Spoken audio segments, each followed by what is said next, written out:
Shalom, perkenalkan nama saya Winda Gokma Francisca Purba dari kelas 11 MIPA 2, absen 41. Saya akan menjelaskan materi bab 4 mengenai peranku dalam keluarga. Anak menjadi sosok penting yang didambakan orang tua dalam trinitas segitiga cinta yang ada dalam keluarga. Orang tua melaksanakan tugas dan kewajibannya sebagai ayah dan ibu sejak dalam kandungan sampai seorang anak menikah. Hal ini tidak gampang karena kompleksitas kebutuhan anak yang harus dipenuhi. Sampai kapanpun budi baik orang tua tidak pernah terbalaskan. Meskipun demikian, jangan menganggap suami istri Kristen yang tidak memiliki anak adalah orang yang berdosa dan tidak diberkati. Ingatlah, Tuhan Yesus dan Rasul Paulus juga tidak menikah atau berkeluarga, tapi hidup mereka justru diberikan untuk kemuliaan Tuhan dan melayani sesama. Hidup tanpa pasangan dan tidak mempunyai anak secara Kristiani bisa menjadi hidup yang indah, keberkatan, dan berguna bagi sesama. Sikap hormat kepada orang tua merupakan salah satu tugas moral yang harus dilakukan oleh anak sepanjang hidupnya. Sejak masa Perjanjian Lama sampai Perjanjian Baru, sikap ini ditekankan dalam Alkitab sebagai perintah yang harus dilakukan. Hubungan orang tua dan anak yang paling ideal dapat kita lihat dan pelajari dari kehidupan keluarga Tuhan Yesus dalam kitab Lukas 2 ayat 40-52, di mana dalam ayat ini dikatakan, anak itu bertambah besar dan menjadi kuat, penuh hikmat dan kasih karunia Allah ada padanya. Tiap-tiap tahun orang tua Yesus pergi ke Yerusalem pada hari raya Paskah. Ketika Yesus telah berumur 12 tahun, pergilah mereka ke Yerusalem, seperti yang lazim pada hari raya itu. Sehabis hari-hari perayaan itu, ketika mereka berjalan pulang, tinggallah Yesus di Yerusalem tanpa diketahui orang tuanya. Karena mereka menyangka bahwa ia ada di antara orang-orang seperjalanan mereka, berjalanlah mereka sehari perjalanan jauhnya, lalu mencari dia di antara kaum keluarga dan kenalan mereka. Karena mereka tidak menemukan dia, kembalilah mereka ke Yerusalem sambil terus mencari dia. Sesudah 3 hari mereka menemukan dia dalam bait Allah. Ia sedang duduk di tengah-tengah alim ulama sambil mendengarkan mereka dan mengajukan pertanyaan-pertanyaan kepada mereka.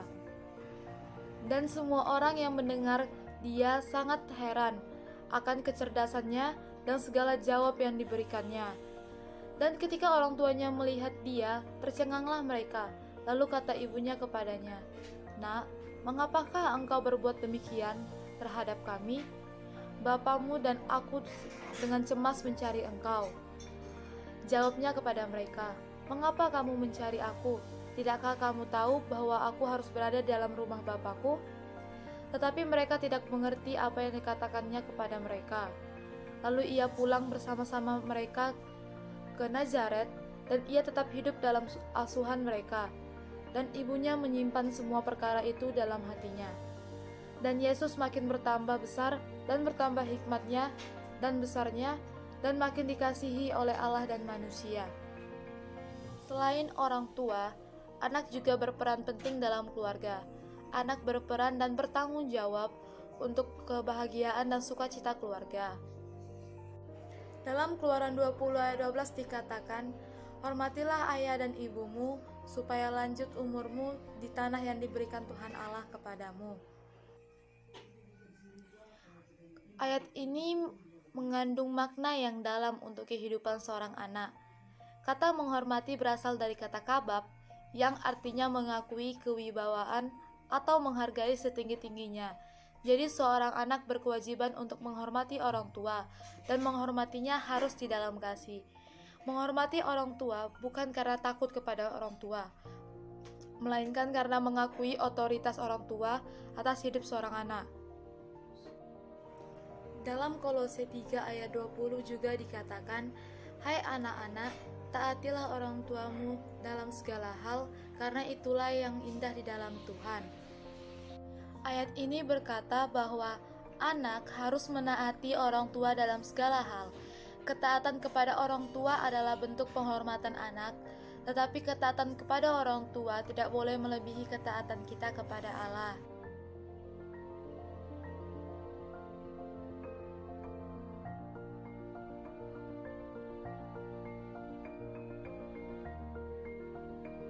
Penulis Amsal dalam kitab Amsal 1 ayat 8 juga mengingatkan bahwa setiap anak harus mendengarkan didikan ayahnya dan tidak menyia-nyiakan ajaran ibunya.